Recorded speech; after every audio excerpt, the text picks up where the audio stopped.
This is the Dan Le Batard Show with the Stugotz podcast. There are things in sports to talk about today. Alexander Ovechkin, or as my father calls him, Ovechki. He is now a champion, so we can shuffle off to people like Carmelo Anthony. We can stop saying he is soft and chokes and even as he loses teeth and his face doesn't look like it did 4 years ago because it keeps getting hit with pucks. He is now no longer soft, mentally frail in the postseason. He was beat. He beat a team that didn't exist a year ago. And so now he gets to be a champion, and we will shuffle off to Carmelo Anthony. Tony Romo retired to avoid us. Right, Kevin Durant. So before we talk about the sports stuff, though, there are certain times, I don't know if this is one of them for you, but this was for me. I rarely connect with celebrity death. It does not happen to me very often, where beyond the gossiping elements of, hey, can you believe so-and-so died, where you actually feel something. But Anthony Bourdain felt like he was enjoying life. I know he had undercurrent of darkness, and I know that he could have jagged edges, but when it came to Anthony Bourdain, I think of fun.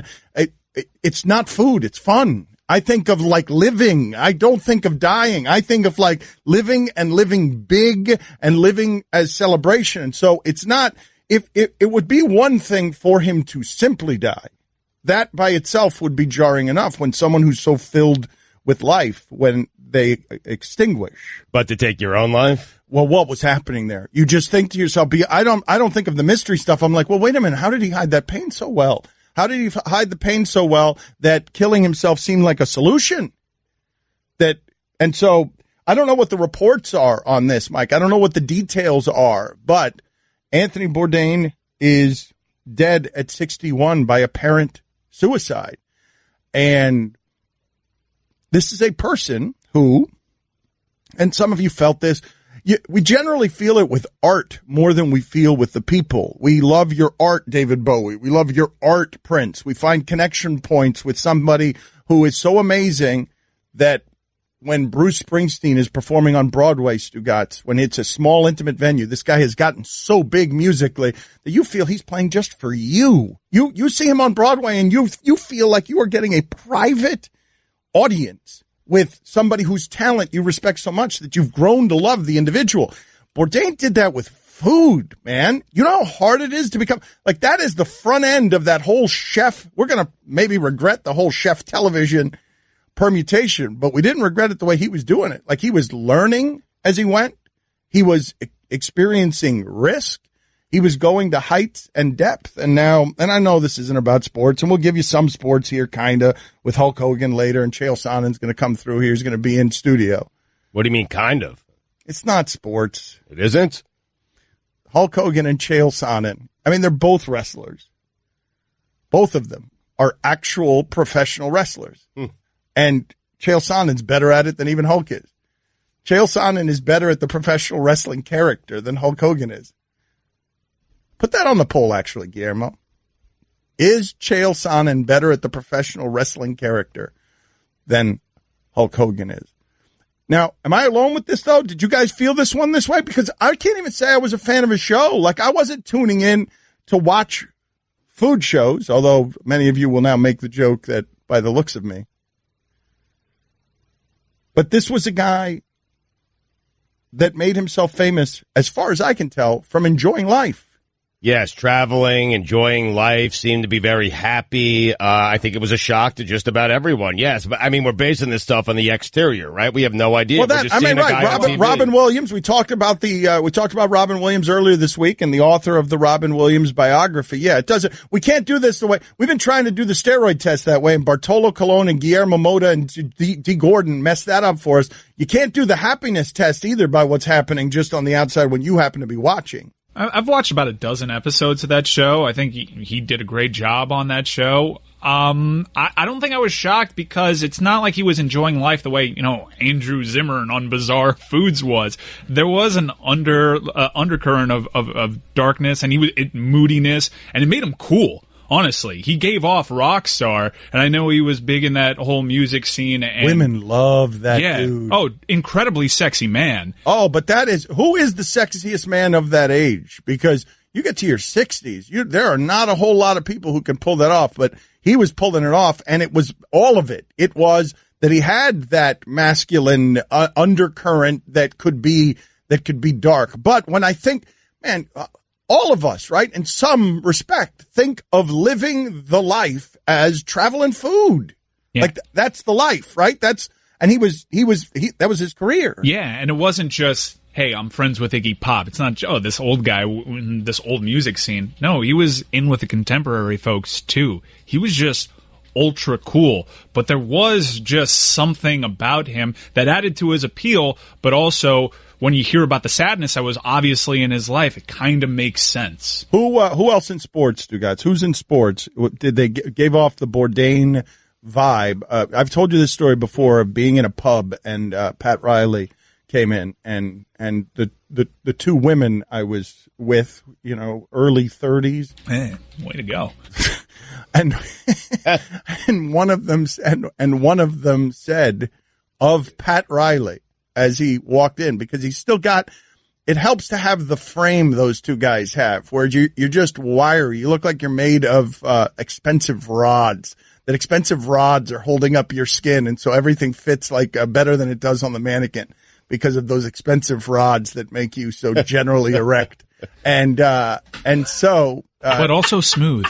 And also suave, right? And you know that you're generally erect, and so you give that off to others. Your aura is generally erect. And so what ends up happening is the woman says, "Who's the silver fox?" Ah. That's Pat Riley. Pat Riley is the silver fox. He was wearing the suit, wasn't he? No, he wasn't. He doesn't have to. No. And he looks so damn good. I think he even looks better without his suit. Yeah, he does. I like the look where Riley has like a button down kind of tucked in with a couple of buttons unbuttoned up top, and he's got the sleeves rolled up. That's a good look for him. Sleeves rolled up, Pat Riley. Yeah. It's heart-stopping. Like what he wore when he was dancing on stage. Boom. I'll give you another one with Pat Riley. You will never see Pat Riley outside of his house looking like anybody but the impeccably groomed, even if it's shorts, the impeccably groomed Pat Riley. You will not see him outside of the house looking like something less than the silver fox. We did a South Beach session, which was this longer form interview series that we had on podcasts for a bit, and I came to the studio to record Dan and Pat Riley. It was a sit down, and Pat Riley came in wearing a perfectly tailored flannel and like the hippish jeans, and when he walked into the room, I went like this. Yeah. That's how it happened to men and women. That's how it happens. What a wonderful gift to have. Oh, it's amazing. My wife loves them. It's a gift and a curse. I thought you were going to actually make the joke. It's amazing to have this curse because you have it. Is that what the joke you were making? It's both a gift and a curse, yes. I mean, Mike, look at this picture of Riley with the rolled up sleeves. I mean, it is amazing. And he's got facial hair in there. Every look that he's ever tried works. Every look. Except for that 15-1 season. Nothing looked good. Washing my nose, oh yeah. I'm a shower curtain, and I do one thing. Keep water from leaking everywhere. So you see why I feel useless compared to Geico, who does so much more. Like, not only could Geico save you money, but they've been around for over 75 years. And they give you 24/7 access online, over the phone, or on the Geico app. And they've got a 97% customer satisfaction rating. They do all this while I have to listen to this chucklehead. Oh, good, he stopped. Washing my toes. Oh, great, an encore. Geico. Expect great savings and a whole lot more. Don Batard. I finally found a guy who seems to be credible, who in print has lent to what I've been saying for a couple of years now, that Elon Musk is a quack. So I asked Stugotz, what does the article say about him? And he just keeps repeating. He says he's a quack. Yeah, he just keeps saying quack, and then you ask him, did you read the article? And he says, quack, quack. It's like talking to a duck. Stugotz. Elon Musk is a... What's the headline? Because it's why you clicked on it. And then you said, get me this writer. He's credible. I don't know how to pronounce this word. Would you mind reading the headline? Elon Musk is a messianic huckster. Like, so he is like giving off Messiah, but he's a Messiah fraud. Exactly. I was talking about huckster, but thank you. This is the Dan Le Batard Show with the Stugotz on ESPN Radio. We bypass for the moment the story about Edelman getting a PED suspension for 4 games. We all yawn in the face of PED suspensions, but there is one team where it matters more than any other in sports, and it's the one that's always getting hit for cheating, and it's the one that has Tom Brady and Gronk presently fighting over a doctor who's not a doctor with management, and that doctor who's not a doctor is also training Edelman. So that there's one team in the sport. You could yawn at all the others, but one team doing it where you're getting unprecedented performance from the quarterback position who's got some sort of medical oracle on his sidelines that Belichick doesn't want on the sidelines. Like, that's one thing. We'll get to that. We will get to Ali and the potential pardoning by Donald Trump of Muhammad Ali. But we start with the more important story, which is Stugotz hit a squirrel on the way in today. I did, yeah. And before we get to that important story, we start with the more important story of Stephen A. Smith just undressed Max Kellerman on television. Mike wishes we were on air. What happened with the undressing? Oh, it got loud. The crowd was into it. Max was trying to formulate an argument about how the series is extending, really. And Stephen A. shared some off-air information over the air. It's like, if this series is still a series, then why are your bags packed and you're going home after tonight? Max had no response, and his face told the story. Is it 2-3-2 though, or no? They changed that because they realized travel. But he's going somewhere, right, Max? I mean, hey, he's going home. But Stugotz's point that he might be, the bag might be packed because he might be headed to Golden State is Stugotz's point. But it's the way that Stephen A. delivers it. It doesn't matter if it makes sense, if it's factually accurate. If anything, you're just going to get an oh. And Max shrunk. His face. Max shrunk. Poor Max, man. You guys feel bad for Max? He can't win. I mean, Stephen A. gets all the ovations, gets all the cheers. I mean, it doesn't matter what's coming out of Max's mouth. He gets nothing. Then Will comes in. Oh, yeah. He's kind of elbowed Max out. Yeah, he's got nicer hair. I mean, geez. Yeah, because Max is the bad guy because he's not the hero of the show. We all know Stephen A. is Will the hero. Kane Garoppolo? Garoppolo to Max is Tom Brady. I understand Stephen A. is Tom Brady. I understand.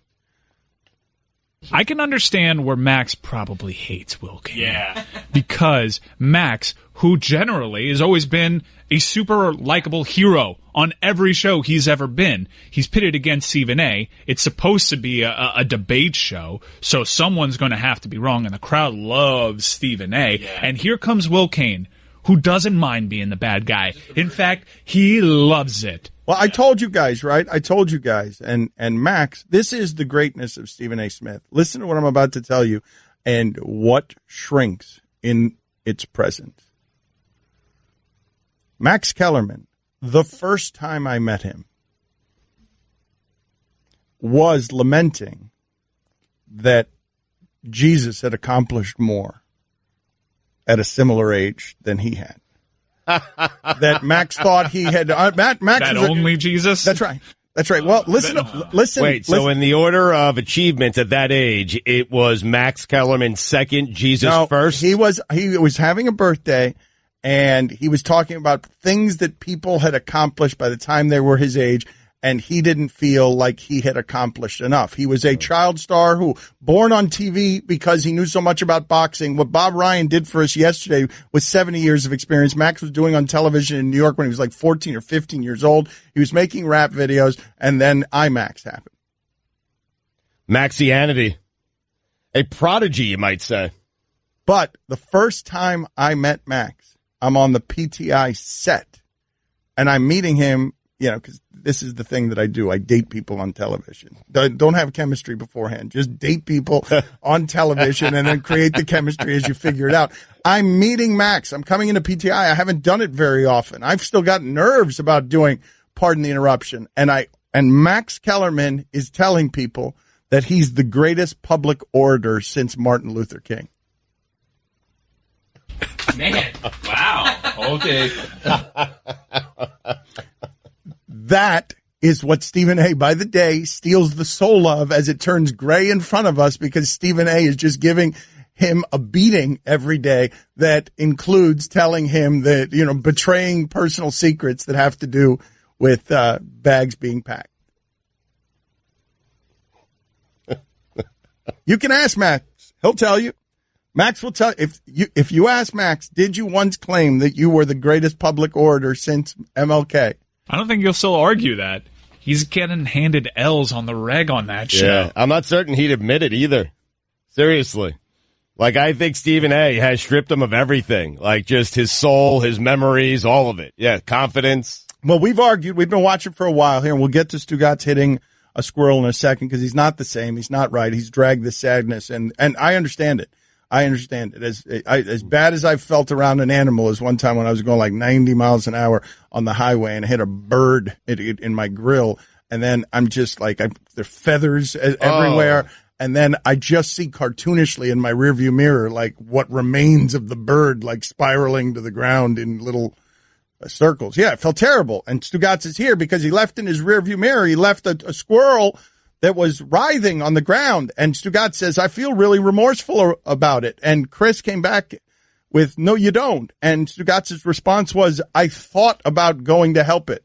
And that is the maximum extension of his remorse. I did think about it. Busy street, rush hour, early this morning, so I didn't go back, but I did think about it. I've never hit an animal before with my car. Never. Or period, for that matter. It's not like I walk around hitting animals. So I never hit an animal before, and that sound when you hit the squirrel, right, who's playing Frogger across the road. I don't know if anyone knows what that means, that video game, Frogger. And then you hit it. I was trying to swerve out of the way. I hit it. I heard the sound. Then I saw it kind of squirming around on the road in my rearview mirror. And I'm telling you, I have not been the same all day. I feel terrible for this squirrel. Squirrels are so adorable, man. Guillermo, put it on the poll. Do you remember Frogger? Stugotz put forth the bare minimum effort.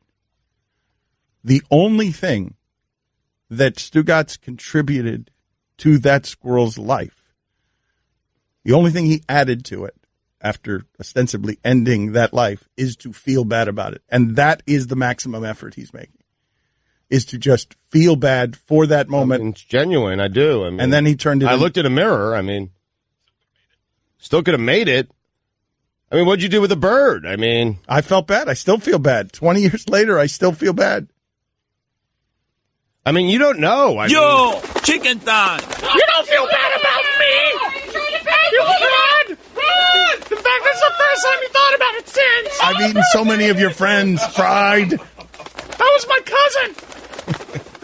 Phil, I remember him. Delicious. Mayo. I'm sorry. I'm sorry I upset you by bringing up the past, chicken. We make fun of our security guard next. More money, more problems. Poor squirrel. We're doing nothing to prevent our aging process in the ears of our listeners by talking about Frogger. Great game, though. It was great. I loved it. So much fun. Dan Batard. Do you go to the supermarket at all, Dan? I do. I go to, yes, I do. Whole Foods or something? Yeah. I have a lot of difficulty picturing Dan pushing his shopping cart. Yeah, he's a handbasket guy. Stugotz. No way it's a cart. Yeah, No. There's no way it's a I'd cart. be so No shocked. way. I'd be less shocked if Dan was riding a burro. No, Yeah, if he goes shopping cart, he's at the front of it pulling it, not at the back of it. Really? If he's doing it, it's not the traditional Right, way. he's not It's something two awkward. hands. He's not two hands on the handle. Yeah, he's in front of it and he's dragging it behind him. Yeah, as he's picking out the stuff. Yeah. I have Mike pushing the cart and Dan just going down the aisle. This is the Dan Le Batard Show with the Stugotz on ESPN Radio. ESPN Radio is presented by Progressive Insurance. Guests on the Dan Le Batard Show appear via the Shell Pennzoil Performance Line. Get triple action protection for optimal engine performance with Shell V-Power Nitro Plus Premium Gasoline. Here's your SportsCenter update. The Washington Capitals have won the Stanley Cup. Alexander Ovechkin earned the Conn Smythe Trophy. It was a cool moment last night. The NBA Finals is tonight as the Warriors face the Cavaliers at 9 Eastern on ABC and ESPN Radio. And finally, big news here. Val Kilmer has officially signed on to reprise his role as Iceman in the highly anticipated sequel to Top Gun. How about that? Mike is biting on a pair of dog tags right now. Is it a pair of dog tags? I'm not certain what it is. No, he didn't bite anything when he did that, that's right. that alpha move in but Maverick's direction. He just chomped. Eventually, he chomped on a dog tag, though. He did. Top Gun, in retrospect, hugely homoerotic, yes? Volleyball scene.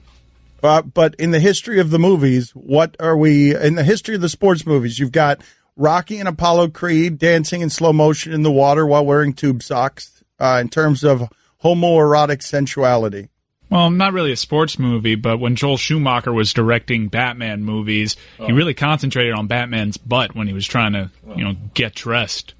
Is Top Gun a sports movie? Like, I know it's not. I know.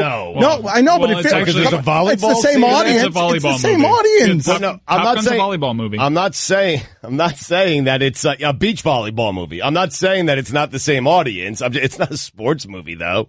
I had another line, by the way. Guillermo, put it on the poll. Do the same people who like Top Gun like sports? Guys, you know me. I like to be in the action. If you need tickets to the game or your favorite band, look no further than Vivid Seats, the official ticket partner of ESPN. Vivid Seats has options to fit your needs. Make sure you get to vividseats.com/ESPN today for an exclusive discount offer. For all the latest headlines and information, tune in to Sports Center on ESPN Radio all throughout the day. What else you guys got from the sports movies or from the action movies where you would say, because Val Kilmer, that whole biting thing, he was in a locker room, right? He was in their fighter pilot locker room. I mean, that was homoerotic. That wasn't acting. It was Val Kilmer being Val Kilmer, as I imagine Val Kilmer to be in old age. Val Kilmer in Top Gun is going to be a little bit bloated, I would imagine. Fighter pilot locker room's always a staple to start any sort of tension in those types of movies. Who can forget Broken Arrow after John Travolta and Christian Slater start the movie boxing and wonderfully shot by John Woo? They go back to the locker room and you realize there's more to this relationship. Headline in the Daily Mail here, Stugotz. Mexico's national team partied for 24 hours at a private party just 2 weeks before the club. World Cup? Sorry, the World Cup. Yep. How many escorts were there? That's a fun. You're asking me how many?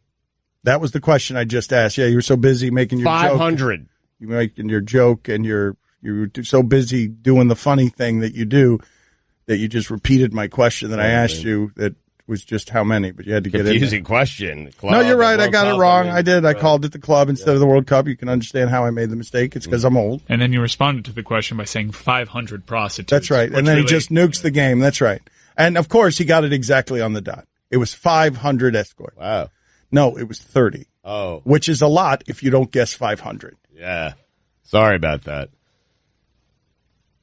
I mean, again, I was confused, thrown off. I didn't know World Cup. I didn't know if we were talking about club. Listen, you can put it on me all you want, but the question wasn't great. I'm just saying, I'm not blaming anyone. I don't have any money. I'm not paying fines today. I don't have no money on me, man. I've given $500 to the fine bucket this week. No, you haven't actually. We have an IOU in there for $9. Oh. Blame the squirrel. Feel bad for that squirrel, man. So, Mike Ryan, help me with this here because we've told this story before. We have security here. We have Disney security here because we're a very big and important show. We've become the biggest in America. We need to be secured from your loons. And Mike Ryan got this security because Mike Ryan is an executive producer and crisis preventer because we got some threats here one day that were death threats. And we rained down Disney Global Security on those death threats. And when Disney Global Security showed up at that house to inquire about the death threats, man, was his father mad. And so now we've got security here. We've got this bulletproof door, and we've got this guy out there who's often watching weightlifting videos, and he, is wearing ankle weights. He is often watching videos of himself. I'm pretty sure there's an illicit romance going on with somebody who works on the premises because I don't know. I'm guessing. Anyway, the point is that would be reckless speculation. It is reckless. All right, let me do that again. All right, let's do that again. My bad. You know what? You're totally right. This was wrong of me. It's not something I shouldn't be putting company business out there in the ether. Also, you implied that this was Disney security. This is a subcontractor. All right, very good. Whatever. It's the ankle weight musclehead guy. Time to throw away all journalistic credibility and get reckless. Here is something we like to call reckless speculation. You're good. I'm pretty sure he's here. You're just using this as like Tinder. But anyway, like the Clevelander Tinder. Regardless. What he's not doing is his job. Cleve Tinder. So I come out of this door here, and security presents me with a fan who wants to show me a 15-minute video that the breaks are 3-4 minutes around here. Right. That's nice. I mean, okay, but that's not his job. His job is to make sure that person. Isn't the job? Did he want me to frisk the person? Did he want me to go out there and frisk the person to make sure that he didn't have anything on him? Well, do you know that he didn't? Because I'm assuming he vetted the guy, and then once he deemed... He got off the Cleve Tinder for long enough to vet the guy? Yeah, that's just my guess, because that's what a security guard should do, is that he vetted the guy, and then once he felt comfortable, he allowed him to knock on the door. There was no vetting. Well, do we know? It looked like the security guard was working for the guy. He brought me somebody who needed something. You know what's going to be great is when he shoos away Chael Sonnen later. That's right. Well, that's what's going to happen. Now we got to wake up. No, there's going to be let's think about this. Meathead against Chael Sonnen when he gets here. Not only that he injures Chael Sonnen, or that Chael Sonnen and they end up in a fight because he's here securing me. Well, from the guy who clearly looks like he might be dangerous. That's exactly right. He's taking on all comers back there. I would hate to be Chael Sonnen later today. I'll tell you that. Yeah. He's going to be like that squirrel Stugotz ran over, writhing in the background. I mean, you mentioned that he's out there not doing his job. Are you disappointed that he's not just practicing his nunchucks when you? Yes, I would like him. Yes, I would like him to be training. I would like him to be doing Taekwondo poses, clearing his aura for future violence. Yes, that would make me feel safer than what he did, which is bring me somebody who wanted to show me a 15-minute video they thought should be on the show. Cha-ching! Time for some ads. How was the video? I didn't see it. I was very confused and disoriented by both the person with the video and his helper who works for us. Guest co-host? Don Le Batard. I feel terrible. Here's the thing with you. You don't actually feel terrible. I didn't feel a thing, to be honest with you. I don't really care. I know. You announcing I feel terrible is just your way to move on to the next terrible thing you're going to do. Stugotz. They're just words, and words mean nothing to you. They don't mean nothing. His words mean nothing. Words are just transitions to your next lie. That's so right. They're not words. They are bridges to lies. This is the Don Le Batard Show with the Stugotz on ESPN Radio. A texter writes in, Guillermo, to put this on the poll. Castaway is also a volleyball movie, if Top Gun is a volleyball movie. But poll question, does it ruin your day when someone guesses an amount much larger than the actual amount you already thought was a lot? Another texter writes in, oh, yeah, fat boy, you're such a celebrity in need of protection from the deplorables, but you have a face like a beaver with mumps. What point was that person trying to make? Yeah. Not just that I'm fat. Mm-hmm. That was the point. Used a lot of words. Could have used one. So we have an uneven day today here. Chael Sonnen is going to be around here. He's going to come through. Tim Kurkjian's going to be in 11 minutes. If you want to get in with him, 786-456-4837. Hulk Hogan going to be on with us as well.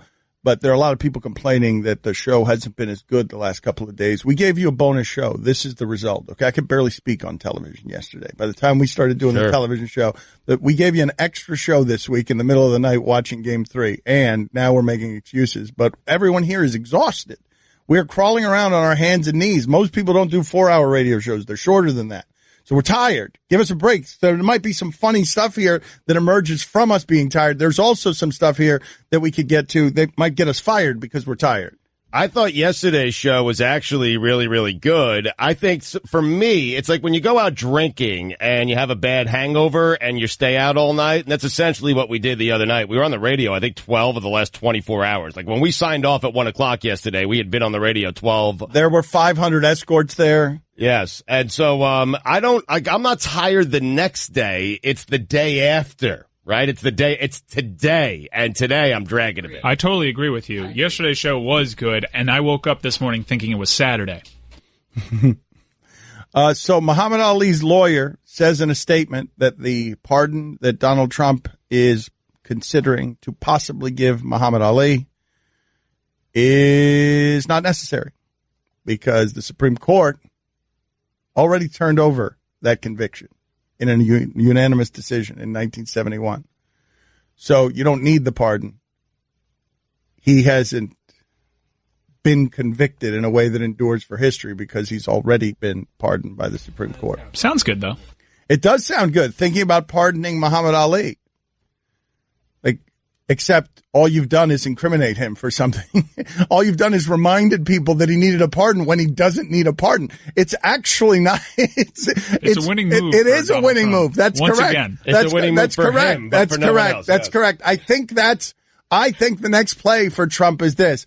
I have declared for all the world to know as the world's most powerful leader that I pardon LeBron James from a crime he didn't commit. On the pardon front, there's actually been some interesting developments when it comes to the whole anthem story that finally advances the story.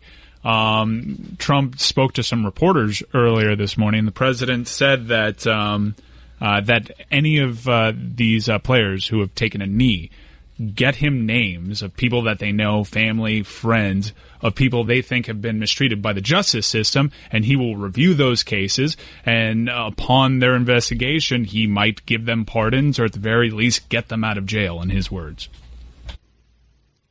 I guess that's something. It's also something... I mean, it's also something that you would do if you want to be the most powerful thing in the land that can usurp all sorts of, like, if you might be in need of a pardon somewhere down the line, maybe you be a little more liberal with whatever pardons you got. He did give a pardon just because he met with Kim Kardashian. The pardons are usually at the tail end of the presidency, people. The pardons are like the last day in office. The president is sneaking out, giving some pardons to some people who gave him money. In the middle, he might be trying to tell us something. And it's not just that Ali has been convicted of a crime that the U.S. Supreme Court has already told us is not a conviction worthy of being upheld. Better do these now. Get it out of the way now, man, while you still got time.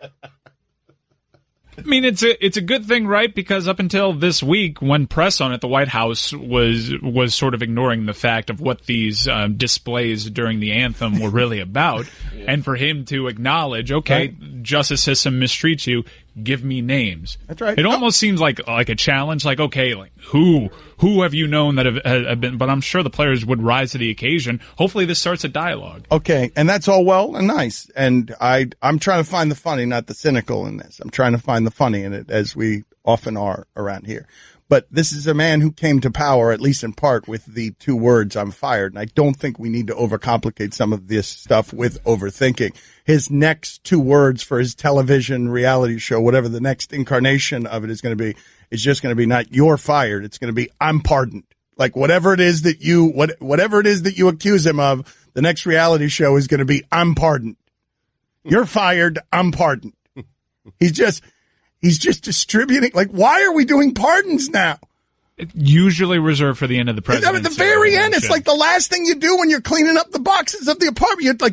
You make sure the cable bill is done. You make sure the water is off, and you make sure that everyone's been pardoned.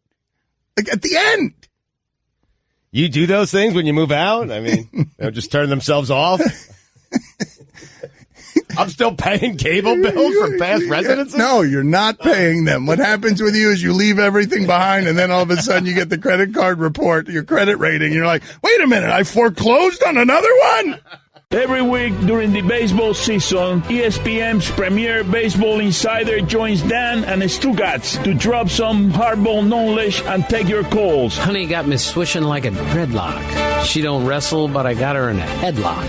Yabba dabba doo, make her bedrock. Yeah! Here is Dan Le Batard, Stugotz, and Tim Kurkjian on ESPN Radio. ESPN Radio is presented by Progressive Insurance, with insurance for cars, homes, boats, motorcycles, RVs, and commercial vehicles at 1-800-PROGRESSIVE and Progressive.com. Tim Kurkjian going to join us in just a second here on the Shell Pennzoil Performance Line. Takes your phone calls, 786-456-4837. Here's your SportsCenter update. Julian Edelman is facing a 4-game suspension for PEDs. This news? Kevin Durant confirmed that he will re-sign with the Warriors. And finally, Al Pacino has joined the cast on Quentin Tarantino's star-studded Once Upon a Time in Hollywood. Pacino will play Leonardo DiCaprio's character's agent in the film, marking his first ever collaboration with Tarantino. The film also stars Brad Pitt, Burt Reynolds, Margot Robbie, Timothy Olyphant, and Luke Perry. For all the latest headlines and information, tune in the SportsCenter on ESPN Radio all throughout the day.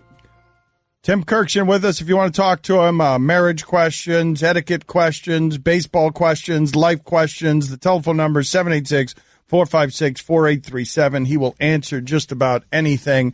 So does Marc-Andre Fleury look like the waiter who keeps on insisting that you pair that fish with a white Moscato? Does Jeff Fisher look like the guy who always has one beer remaining out of a six-pack and he's holding it by one of the plastic rings from a previous beer? Mike, you're on with Tim Kurkjian. Go ahead, Mike. Go ahead, Mike. Baseball is a sport that loves numbers. So why is every baseball field designed differently? Shouldn't it be more standardized so we could have a more accurate measurement? Well, I think that's the beauty of baseball, is that every field looks a little different than the other. That's what separates it from football or basketball, which have the exact same configuration. They have to. It's part of the rules, but not in baseball. And to me, that's why people spend their summer going to all 30 major league parks, because there's something unique, perhaps, about each one. Does Michael Wilbon look like the middle school science teacher who has a drawer full of notes in which he confiscated from students who caught passing them? I read that poorly. I'm sorry. I told you I'm tired. Jordan, you're on with Kurkjian. Go ahead. Hey, Tim. Where did the 2003 Florida Marlins rank on your all-time favorite World Series teams? Well, they wouldn't be that high, except the Miguel Cabrera part was just remarkable. As you know, he came up that year, his first game, he had a walk-off homer, and in that postseason, he had the way he approached Roger Clemens and some other great pitchers was just so far advanced for a 20-year-old. And in that World Series, he joined Ty Cobb as the only 20-year-olds ever to hit cleanup in a World Series game. Tim, what is your favorite World Series champion team? Well, I think the 91 Twins, just because the games were so great. It went 7. Jack Morris pitched a 10-inning, 1-0 game. That's the best World Series I've ever seen. So therefore, that's the greatest World Series I've ever seen. Mike, you're on with Tim Kurkjian. Go ahead, Mike. Hey, Tom, when you buy fruits and vegetables, do you buy the prepackaged stuff, or are you a pick it up and squeeze it kind of guy? Good question. I'm not a big squeezer, but I'm not a big prepackaged. I'll just put them in the bag and go. I'm not going to hang out with the cantaloupes all afternoon. He ain't got time for that, man. He's got baseball games to cover. John, you're on with Tim Kurkjian. Go ahead. Hey, Tom. Cody Bellinger's homered in his last 3 games now after being benched for the non-hustle. Is he about to break out of his slump, and is he going to keep up? Thanks. Yeah, he's a really good young hitter, which he saw last year. Now we're starting to see again, and maybe he got a tiny little wake-up call. But talent always usually rises. I think his is coming, and he's got a little bit more help in that lineup than he's had for the first 6 weeks of the season. Does Mike Breen look like a milkman from the 30s? Which does he look more like? Mike Breen, soda jerk in the 50s or milkman in the 30s? Does Sean Livingston look like a character from Fat Albert? Dan, you're on with Tim Kurkjian. Go ahead, Dan. Hey, Tom. Are the Atlanta Braves the 2020 World Series champions? Well, they certainly have a possibility. They're a year ahead of schedule. They got young players everywhere. They're so talented. Their pitching is on the rise. They have a nice farm system. I wouldn't say they're going to win in 2020 because there are 29 other teams. But, yeah, they could be good enough to win by that time. Daniel, you're on with Kurkjian. Go ahead, Daniel. Hey there, I want to ask about knuckleball pitchers. Why we haven't seen too many good ones recently, and are there any that we need to look out for? I once asked Charlie Huff, who I covered with the Rangers, why don't more guys throw a knuckleball? And the only time Charlie Huff has ever barked at me, he said, well, why don't more guys throw 95 miles an hour? Because it's really hard to do. And I don't think knuckleballers have ever gotten their due in baseball history for how difficult that pitch is to throw. Phil Niekro should have been in the Hall of Fame before. It took him so long, and Hoyt Wilhelm never got the respect that he deserved. And I think it's just a really difficult pitch that takes years and years to figure out. Stugotz, does Tim Kurkjian look like he still uses the club to protect his 1998 Honda Accord? Do you guys remember the club? Yes, does anyone in our audience remember the club? I think the club is still very strong sales in the club. No, the club can't be selling. I'm telling you. You just locked your steering wheel with a club. The club became very popular for a while. Until 2 years ago, I was using a club on my 1996 Honda Civic as if someone wanted to steal it. Really? You were using it as recently as 2 years ago. The original is still for sale at Advance Auto Parts, by the way, a sponsor, $43.99. How about that? Kurkjian, does Field Yates look like Cape Cod? Austin, you're on with Tim Kurkjian. Go ahead. Hey, Tim, judging off of ratings only, what would be the most glamorous World Series? Cubs, Red Sox, Cubs, Yankees, maybe the Nationals? What do you think? Thanks. I think this year it would be the Cubs and the Yankees this year, just because the Yankees are so much fun to watch. They have physical specimens all over the lineup. There are a bunch of National League teams, none of them great at this point. I think the Cubs still have a chance to be the best team in the National League at the end, and a Wrigley Yankee Stadium World Series would be pretty cool. Nazer, you're on with Kurkjian. Go ahead, Nazer. So close, two guys. Timmy, quick question for you. If you had one shot at the free throw line, if you make it, you get $3 million. If you miss it, you go to jail for a year. Do you take the shot? Put that on the poll, Guillermo.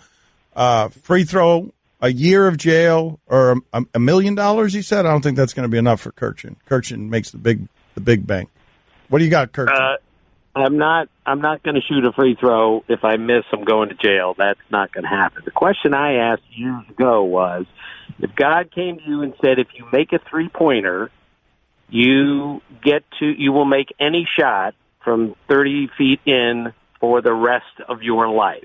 If you miss the three-pointer, you will never make another shot again for the rest of your life. Would you take it if you were given that offer? So if you're, say, 25 years old and you're never going to miss another shot for the rest of your life, would you take it, knowing if you miss it, you will never play again because you'll never make a shot the rest of your life? I would take it because I'm 61, and if I made it, then I figure I can't make a team because I'm too old. I can't help anyone because I can't move anymore. Right. But what I would do is I would travel across the country. I would quit my job, and I would just go into a different gym every night. I'd make 150 straight shots, and the guys would go, God, who are you? I would be like an apparition, and I would say, I'm just visiting. And they said, are you coming back tomorrow? And I said, yeah, I'll be back tomorrow. And then I would go to another gym, and I would cross. You would be like, yeah, that's great. Like a hoops hustler? He'd be like the Loch Ness Monster or Bigfoot or something, where he's just an urban myth, the tiny 60-year-old guy who keeps coming in here and drilling 150 straight. Right, and all those guys would say, you remember that dinky little old guy who came in here and did not miss? Whatever happened to that guy? And the only thing that happened to me is I'm going to another gym the next night. I love it. That's what I would do with that superpower. Great business model. Why not just play in the NBA, though? If you're telling me, regardless of opponent, the ball's just going in, regardless of what you put up, you're just going to play in the NBA? Well, there's a rule. You got to get it off. If somebody's guarding you, you're going to get your shot blocked. I'm talking about an open shot. You don't have to beat Steph Curry off the dribble. You just have to be open, and you're going to make every shot for the rest of your life. But if someone's guarding you and he steals it or blocks your shot, that's different. So there is a rule to my game here. I love that what you guys just heard is Tim Kurkjian sort of dreaming, and frankly, if I really have to get into it, that passes for erotic fantasy for Tim Kurkjian. Like right there, everything he was thinking about was like, that's what he fantasizes about at night, making all of those shots. What kind of free throw shooter were you, though, Kurkjian? I bet you were probably an 80% free throw shooter, weren't you? I was better than that. Yes, you tell him, Timmy. All right, well, excuse me. I'm sorry. Whoa. So what kind of... North of 90, I'm guessing. No, I'm not going any further than that, and I'm not getting into this because we've been over this. I'm 61. I'm 5'4.5". I'm not talking about this. Kevin, 5'4.5". You didn't need to yell at us. You didn't need to throw in the half. Kevin, you're on with Kurkjian. Go ahead. Hey, good morning, Timmy. I just want to know who you think's going to end up with more home runs in the Bronx this season, Stanton, Sanchez, or Judge, and how many are they going to end up with? I think Judge is going to hit the most, followed by Stanton, followed by Sanchez, and they're all going to be either just below or just above 40. Tim, we will talk to you next week. Always love you. Big hug, sir. We'll talk to you next week. Okay, guys. See you. All right. Raindrop, drop top. Time to read the script for a hot spot. We're back to that again. Always love you. Big hugs. I do love that dude. Well, I know you do, but... Don't you love him? Of course I love him, yes. I can't say love him, big hug? That's not something I could say? I mean, I guess. It doesn't mean that it's not weird. I mean, always love you. Big hugs. I mean... Meet the Parents has to be the best volleyball movie. I just saved hundreds of dollars by switching to Geico. I feel like a whole new person. Disclaimer, you will not become a whole new person. This is impossible. You might be able to join a gym or diet program, buy a new wardrobe, get hair implants, but your DNA and physical form will remain the same. Geico waives any and all liability if you attempt to become a new person, except a cyborg. If you choose to become a half-human, half-cybernetic organism with lasers for eyes, the Geico legal team would be cool with that, because, quote, laser eyes are pretty sweet. Pew, pew, pew, end quote. Geico. 15 minutes could save you 15% or more.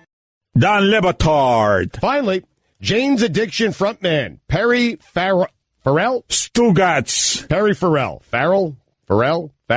Perry Farrell. This is the Don Le Batard Show with the Stugotz on ESPN Radio. This is interesting here. Terrell Owens, over the course of his professional life, was an anarchist. He took a bat to the team concept and inflated the idea of diva star who didn't need teammates to such a level that they punished him by not giving him the Hall of Fame, even though his numbers clearly show that he deserves to be in the Hall of Fame. T.O. Was persecuted and had a persecution complex. T.O. was complicated. T.O. was a guy who many teammates liked his work ethic, but they didn't like the way that he was. But this is a bold stand for him to finally get the validation of his career with the Hall of Fame and to say, no thanks. I'm declining your invitation. I'm not going to make a speech. I'm not going to go the way that I was treated by this sport and the media who covered this sport. I'm not going to let voters determine how good I actually was. I'm going to decline my August 4th invitation to speak and be inducted into the Hall of Fame. I mean, those voters voted him to the highest honor in that sport, the Hall of Fame. Now, maybe he wanted to be a first ballot guy, and he wasn't. He was certainly deserving of it. Has this ever happened before? Because my guess would be that this is simply about the voters covered him in a way that felt unfair to him. His great crime. Keep in mind, T.O. never... We're going to talk to Hulk Hogan here in 15 minutes. This fame can be distorting. Right. T.O. went through what was reported at one point as a suicide attempt that he said was not a suicide attempt. Hulk Hogan had a similar experience that we're going to discuss with him here on this day when Anthony Bourdain has passed at 61, taking his own life. T.O. doesn't like the way that he was covered by these people who vote for this cathedral. Right. And I think that is the source. That is the source of what's happened here. He has been so scarred and so hurt by the way that he was covered, by his great crimes, Stugotz. He never got in trouble with women. He never got in trouble with drugs. He got in trouble with women in terms of paternity suits, but he never got in any of the trouble that the NFL fears. Right. But, I mean, Dan, again, they voted, whatever his reasons are, I think it's a bad decision by Terrell Owens. He has made it to the Hall of Fame, and some of that was self-inflicted, the way he was actually covered. Some of it was because it was, we needed to cover him that way because the things that he was doing on and off the field. No, we didn't. We could have covered him without covering him as cruelly as we did compared to the crimes, Stugotz. That's fair. The way we covered him was disproportionate to the actual behavior that he was exhibiting. All right, but you made it, and this seems small and petty, and it's a big day, and it's a big honor, and you don't want to be there, and it kind of feeds the people who didn't put him in on the first ballot because Terrell Owens was, and the reason they gave was, hey, not a great locker room guy, always making everything about himself. And this kind of feeds that, does it not? It's a logical leap that you guys are making, but it is a leap. T.O. did not say this was the reason behind it. Oh, no. He's always said, I am doing psychoanalysis of T.O. based on just, writing magazine stories about him and knowing a little bit what his grievances are. We did a weekly show with T.O. for a couple of seasons when he was in the league because we found all that stuff up Rory's. He did celebrations for us in the end zone. The listeners his big crime was celebrating. And so now he's saying, no, this celebration, I'm not doing it the way you guys are doing it. I'm doing it my way. I don't think this has ever happened before. I don't think ever that this organization has been turned down when it decides to honor someone. You're honoring someone. They're like, go bleep yourselves. Well, I don't think he's saying it like that. In fact, he didn't say it like that. It was actually very kindly worded. Mike, he's putting it kindly. He's not going. It is unprecedented, according to this NFL.com article, that no one's really approached it this way. But it was a very classy statement, and it just seems from the statement, if you were just to take the statement on its merit, that he just prefers to do this his own way. I get it. It's FU. Like his way, and his way is different. We've covered this guy enough to know how he feels about the media and how he feels specifically about the media keeping him out of something he merited by any definition, that the experts in that sport punished him for his personality. Go F yourselves. He should get up there to just say that. That's the way he should do it. He should get up there to just say that. Well, I just can't believe that he's turning down the opportunity to speak in front of all these people that kept him out with no time limit. It's kind of weird. I'm disappointed, too, because it sort of robs us who are championing his cause to get in there. It robs us of the moment that we wanted to see. I kind of feel cheated by this. I'm very disappointed. Yeah, I'd like to see it as well. Do you think anything at play with the fact that he's not the headliner? Even at his own position. T.O. thinks about this stuff, I'm telling you. Like Randy Moss is the headliner this year, is he not? And Ray Lewis. I mean, Terrell Owens is like the fourth most famous guy who's going in this year. I don't think of Hall of Fames as like a headliner. I really don't. Yeah. You're tuning in to see the players that you recognize, whatever order they go in. I mean, you got Moss, Ray Lewis, and Kevin Mawai. You know what? On second thought, I'm thankful because I'm pretty sure the season's going to kick off and these speeches are still going to go. Hold on. I need everything to... What happened? Guillermo. Does Kevin Mawai belong in the same sentence with Ray Lewis and Randy Moss? What did you just do? Dan Le Batard. You are the best, and when I say the best, I mean the very worst and most evil. Stugotz. The worst. But this time, it's for real. Worst. This is the Dan Le Batard Show with the Stugotz on ESPN Radio. Texter writes in, Kevin Mawai is an 8-time Pro Bowler. He's 7-time first-team All-Pro. He was elected to the All-Decade team. He's that guy. Hulk Hogan is a legend, almost as much of a legend as Kevin Mawai. His intimate conversation with Ric Flair, Legends of the Ring, that's tomorrow night at the Seminole Hard Rock, Hollywood, Florida. If you want tickets, myhrl.com. He has led a big and interesting life, a painful life, sometimes physically painful. Hulk Hogan, thank you for joining us. A lot of stuff on the internet about you, so we'll just see if we can dispel some myths or add some facts. Your red underwear suspicion or superstition. Your red underwear superstition. Where does that come from, Hulk? Is this how we're starting this interview out, brother? We're talking about what kind of underwear we wear, man. Well, but I heard you had two plane. I was trying to lead you into two plane crashes. Plane crashes is where I wanted to start, not red underwear. Well, we had some close calls. We ran out of gas one time, and we missed the runway one time, and we hit a snowbank and broke the front end of the plane, and hydraulics went out with me and the Macho Man, and we barely made it back in LaGuardia, and then we stood off the end of the runway. And we had a bunch of close calls. I don't know if you call them full-blown, fireball-breathing crashes, but we had some close calls, and every time I was on the darn plane, I had my red underwear in my wrestling bag with my red socks. So I flew yesterday on a private plane from Tampa to Apalaca Airport here in North Miami, and you know what color underwear I had on. I had red ones on, so the myth and the legend is true. All right, very good. And so what would you say was the worst? Because you traveled all over the place. You told us the story about, drinking on a plane with Andre the Giant and then pooping yourself when he stepped on your stomach in the ring in Japan. Like, what was the closest plane incident scare that you had? Well, the one in LaGuardia was a little scary, because it was a commercial plane. It was the old, back in the day, the old Eastern Airlines. I don't know if you guys were even alive back then, but there used to be an airline called Eastern that always took the route from Tampa to New York LaGuardia, kind of like the old Delta route. And Macho Man and I headed out on the Eastern Airlines one time from LaGuardia, and just all the hydraulics went out, and everybody was panicking because it was a commercial airliner.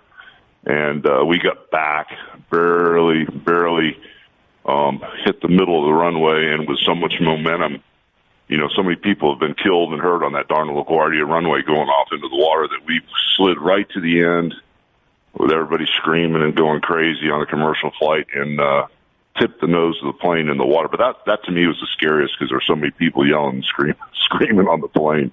Again, Hulk Hogan tomorrow night, Seminole Hard Rock in Hollywood. If you want tickets, myhrl.com is where you go. Is it true, you mentioned the Macho Man a couple of times, is it true that the diss track Be a Man involved you? Is that true or false? It's probably true. Randy and I had a falling out for about 8 years. And he went through a crazy divorce, and sometimes divorce makes people crazy. And one of the tracks, I'd never heard it. I just heard parts of it, And everybody said it was directly directed at me. The great thing about Randy was we were friends for many, many years. And right before he passed away, we accidentally ran into each other at a doctor's office. He was having his mother's heart checked for some reason, and I was there to get an EKG and a physical and stuff, and he actually walked in the room. He met my new wife, Jennifer, and, we shook hands and hugged, and, we talked the last couple months before he passed away, but that was what was so great about that relationship, was Randy was so intense. He either loved you or he hated you, but the great thing was right before he passed away, we got back on the same page, thank God. Otherwise, it would have haunted me forever. Hulk Hogan with us here on ESPN Radio, an intimate conversation with Hulk Hogan and Ric Flair, Legends of the Ring, tomorrow night at the Seminole Hard Rock in Hollywood, Florida. For tickets, visit myhrl.com. Hulk, tell us about the 2 days you were a bank teller. That's funny. God, I totally forgot about that, man. You guys got all the old dirt. Yeah, it was, my God, that goes so far back. I mean, I think I was the youngest kid ever to get a loan for a new car. My babysitter, this lady named Lila Silverwood, used to run Atlantic Bank, and I walked into Atlantic Bank when I was 16 years old. Didn't have a job. I was just playing in a band on the weekends. Didn't have a job or anything. I got a loan for a brand new car, and I bought a 1969 Plymouth Roadrunner. Nice. And probably a couple months later, the band broke up and I was stumbling around, and I kind of went back to Leela to tell her that I might miss a car payment, and she gave me a job at the bank. And I worked as a bank teller inside the bank for 2 days, and I couldn't handle it. And after 2 days, I got another band, and I quit. but I was a bank teller for a couple of days. I forgot all about that. What were the names of the bands Hulk Hogan played in? What were the names of the bands? Well, you can Google the bands. There was Ruckus. You can Google Hulk Hogan's bands. You can see the crazy pictures of us. There was another band called Coco.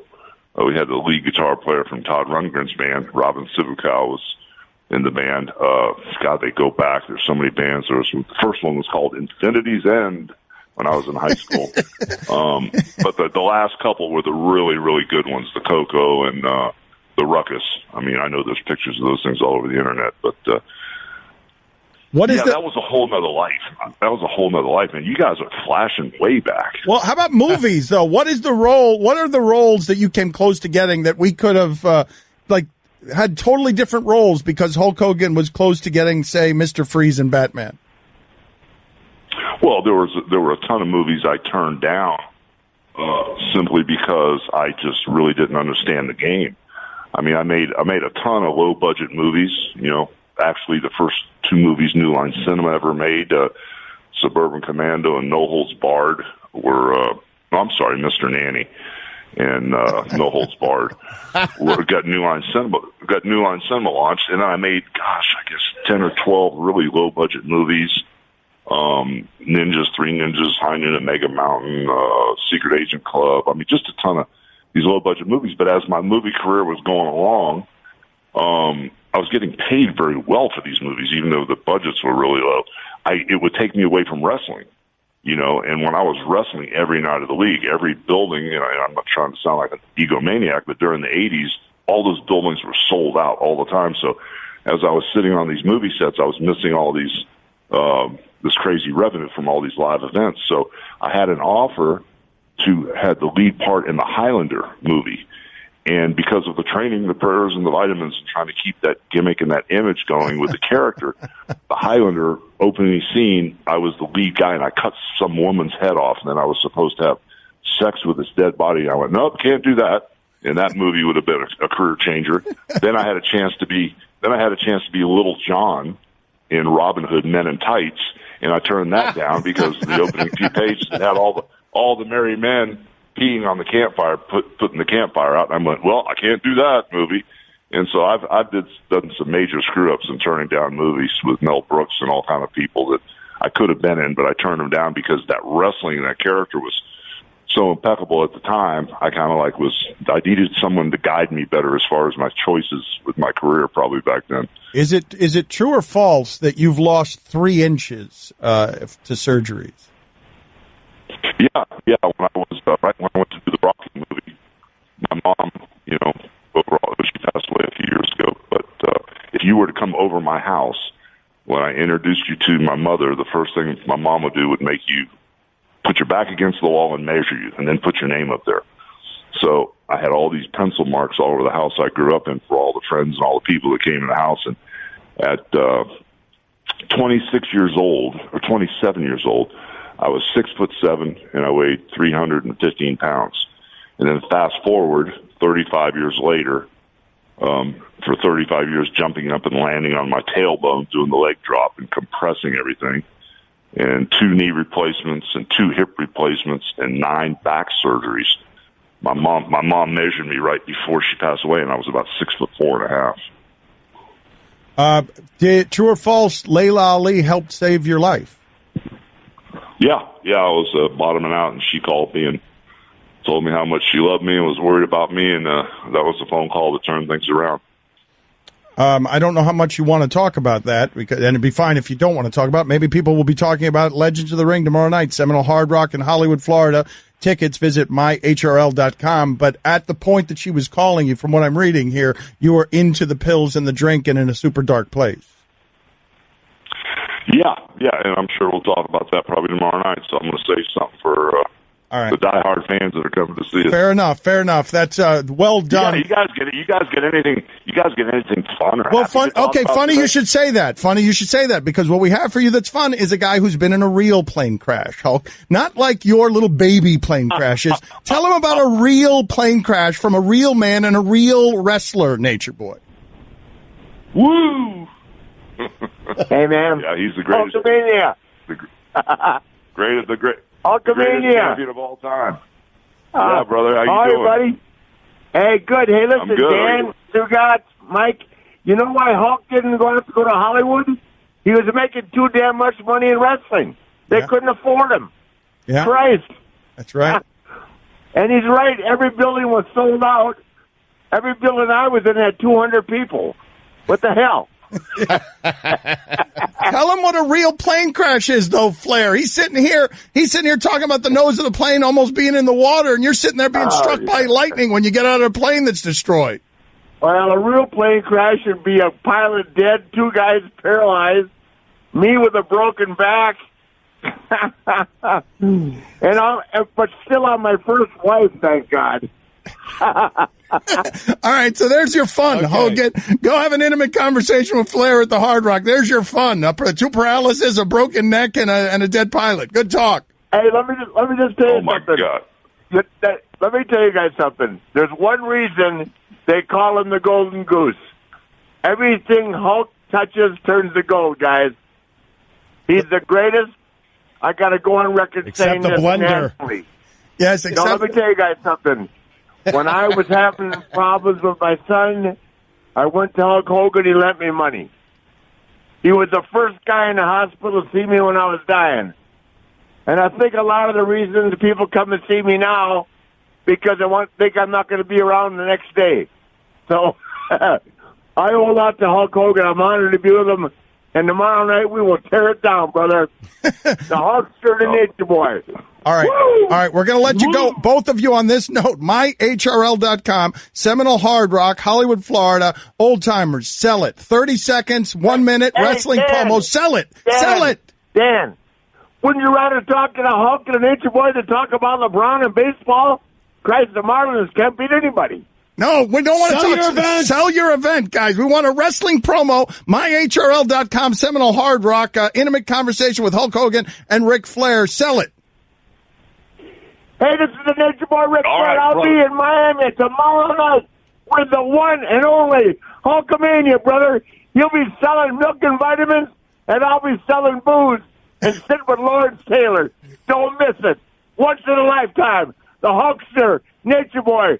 Woo! Hard Rock Seminole. Let me tell you Be something. there. Let me tell you something, Ric Flair. You're the greatest of all time, and if we got a problem tomorrow night, we can finish it right there on that stage, brother.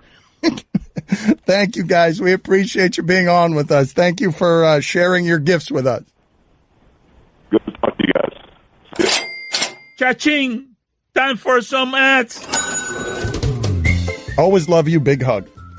Father's Day is fast approaching. Hurry up and get your father a beautiful bottle from Spirited Gifts today. We have told you about Spirited Gifts. We have it right here in the studio, and I think Stugotz has got something for me here. Wow, that is fantastic. I do have something for you, Dan. SpiritedGifts.com is the website, by the way. They just sent me another great bottle of alcohol. It's amazing. 2 lacrosse sticks on the back, Gentleman's Jack. Unbelievable. I purchased something for my dad last night. It's amazing. I got him the Balvenie. I sent it to my dad. SpiritedGifts.com is the place to go. You're going to love this place. It's a local Miami business. Support the people that support the show. Take a look at Mike Ryan right now. Best lacrosse dad, it says. That's from my daughter, Rachel. Rachel, she bought me a bottle of Jack. Nice. That is awesome. Anyway, go to their website today, guys. If you order by June 8th, and by the way, their featured liquors, premier brands, Balvenie, Glenfiddich. All right? And I'm telling you, if you want to do something cool and unique and creative for Father's Day this year, the only place you need to go to is SpiritedGifts.com. Order by June 8th. Get free gift wrapping and free shipping. You can only get that by going to SpiritedGifts.com/Dan. This is the Dan Le Batard Show on ESPN Radio. We have a minute here because we went long with Hulk Hogan and Ric Flair. We literally have 1 minute of show that we are putting right in here. and it's going to be a useless minute. And the reason and the way we're going to make it a useless minute is by dissecting this anonymous Cav who says that if the Cavs had Kyrie Irving, they'd be up 3-0. Is that what we're doing now with our sports coverage? Just it's what I've always been doing. I mean, well, it's obviously JR because he knows the Cavs at least have one game. It can be JR. Some veteran Cavs says they'd be up 3-0 if they had Kyrie Irving. The last time they had Kyrie Irving, they were down 3-0 to this team in the finals. That's a thing that happened. But you can see how it's so long ago in, like, the last time they played. The evidence is mounting for this to be JR. Basically, when Kyrie Irving's there or not, you're down 3-0. Don Le Batard. This time in refereeing, we're going to laugh at it in 40 years. Wait a minute. What? Andy Reid reached into his sock and pulled out a handkerchief with stains on it, and that's how he challenged stuff? Stugotz. How has tennis figured this out and nobody else can figure it out? Why are you guys clapping back there? You guys are doing... Well, that's what you do when you're awaiting a tennis challenge. You clap. Here comes the foot. Yeah. Here comes the foot.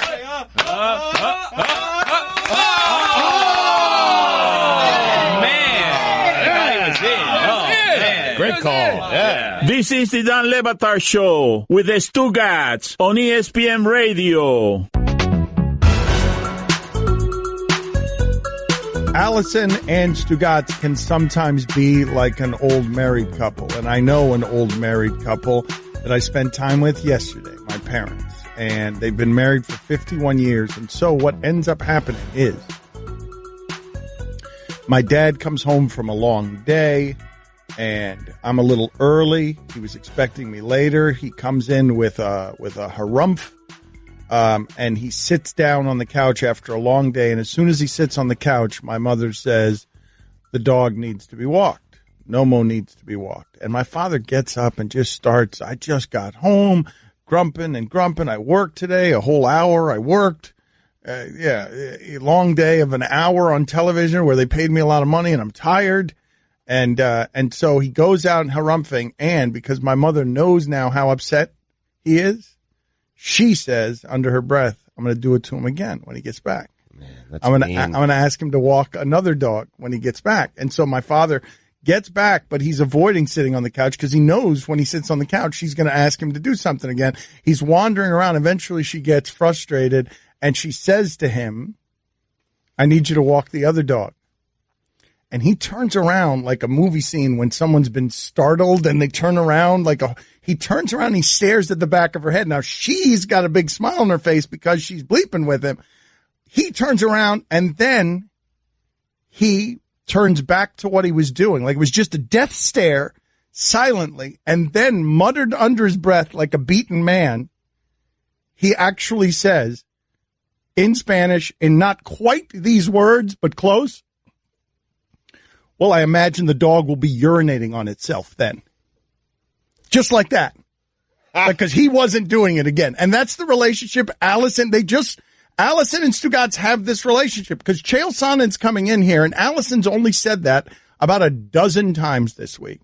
But somehow Stugotz didn't hear any of them, even as Stugotz did a promo yesterday in which he teased that Chael Sonnen would be in studio with us today. Stugotz has no retention. I didn't promote that yesterday. Stugotz has no recollection. Chael Sonnen's coming in here. It has been said to you and to us many times today and this week. Today's the first day I heard of it. I don't mind Chael coming in. I would like to know these things in advance. I didn't promote that yesterday. I said Dan's nemesis, Chael Sonnen, is going to join us. I never said he was coming in studio. I'm always the last to know around here. Wait. You're saying just now is when you found out Chael Sonnen is going to be in studio. No, he's already walked that back. No, this morning when I cut the promo. But I did not do that yesterday. I did not do it yesterday. Stugotz, 2 days ago, I had a conversation with you in what you guys like to call a green room, which is just like a space outside of the studio. I said to you that he was going to be in studio. He's doing radio and he's doing a bit with HQ. He will be here. And you were like, thank you. I appreciate you telling me. We had this conversation. Never happened. You are like, there's something really wrong with you. We had this conversation 2 days ago. We didn't. The idea that and watch your tone. That's a pun. No, I'm not. No. This is what it was like with my parents. I saw Allison's look. Stugotz wasn't looking at her. Stugotz is saying, I think he does it to bother you, Allison. I'm not sure. Look at him. He's smiling so happy. It reminded right me now. of my I'm mom so yesterday annoyed. trying to bother my dad. I can never know with Stugotz whether he's trying to bother you or not. Well, look at his face. He's clearly trying to bother me. I'm not trying to bother you. What do you care about the advance notice? You're the perpetual glad handler. Chael Sonnen will get here. You'll make him your buddy in 3 seconds. You'll be patting him on the back, and the next thing you know, you'll be asking him for tickets to a major fight coming up. Totally. I mean, yes, that's exactly what I'm going to do. How'd you know? But yes, that's what I'm going to do. I'm fine with Chael coming. I'm fine with anyone coming into studio here. I'd just like to know about it in advance, you know? Mm-hmm. Now I know you don't listen to anything. When you say that's great, thanks for telling me. I know you're not actually listening to me. He's not listening to any of us, Allison. He's the worst. He's just waiting for the next time he gets to talk. He's not listening to anything. We talked on the show today. This is how it happened, and Chris saw it happen in real time. Stugotz was initially alleging that no one told him anything. And then Billy and Chris told Stugotz, we were saying about the security guard earlier on this show that he was going to do his job so poorly that he was going to let someone in who kills us, but he's going to fight Chael Sonnen and keep him out because he doesn't know who he is. That's a conversation we were having on the show, and Chris Cody saw it happen in real time. As Stugotz said, went from, you guys never told me anything. You guys never told me anything before this morning. And now he's doing those pacifying gestures that are always his tell when he's lying, where he soothes his arm by rubbing it with his other arm. I'm concerned about you, man. Like, sequencing of events is usually a strength for you. It hasn't been lately. What I'm telling you is I knew pre-9 o'clock this morning because I did the promo, and then therefore that conversation that we had on air, I was totally in on. I got it. Like, yeah, Chael Sonnen's coming in the studio. I mean, I'm concerned, man. Memory issues and stuff. Seriously, the sequence of events is important. This is the sequence. The master of it. This is the sequence of events. Sequence of events. Almost defined. The sequence of events is that Chris Cody looked up shocked, horrified, and betrayed because of how quickly you moved your pivot point. You are someone who never traveled. Look at him. Are those eyebrows moving sinisterly? Can I see him? He turns his back to me. You do nothing but spread things that are not true. Words do not matter to you. Truth does not matter. You have so many tells when you're lying. The rubbing of the arm. You raise your eyebrows. You breathe. Yeah. Hold your breath and try not to tell a lie. I bet you can't do it. I bet you cannot hold your breath and try not to tell a lie. I feel like you're going to lie. That you're going to lie anyway, that you can't, that the lies will all just, what's going to happen is the lies are going to keep backing up like a traffic jam in your mouth until your mouth eventually explodes open with one of the lies. He's written down that he's 27 years old. He can't, so he's keeping the lies at bay in his mouth. They are, he is keeping them at bay as long as they leak out occasionally things that he can write down that are not true. So, Chris, you saw it. What's your level of disappointment? You saw it. What's your level of disappointment in what just happened during the break where he started to camouflage things, lies to cover more lies? Oh, he was James Harden, backpedaling on defense. I believe him. I listened to the teasers. He never said in studio on any teaser, yesterday or today. I believe that he didn't know. Thank you, Stugotz. I appreciate that for the first time in your life you're being sincere when you write that note that you love me.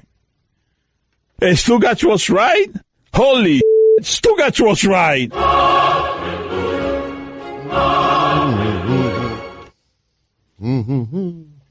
I mean, he's even lying about holding his breath.